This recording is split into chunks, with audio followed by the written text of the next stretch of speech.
So far this year, 90,000 people, mostly sub-Saharan Africans, have arrived in Europe like this, picked up by Italian boats trying to cross the Mediterranean.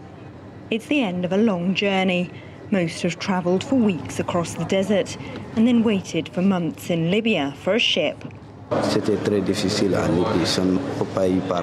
It was so difficult in Libya, I can hardly talk about it. If you're African, you have to work. They make you work all day, and then they don't pay you. After a dangerous voyage at sea, they've reached their goal, but their problems don't end in Europe. Many of the Somalians, Ethiopians and Eritreans who arrive at this port are young men, usually travelling alone and often underage.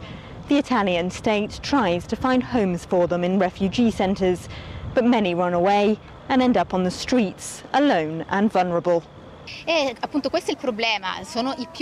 problem is that they're so vulnerable, arriving on Italian territory with no adult to guide them. They tend to run away from the refugee centres because the centres aren't adapted to their needs.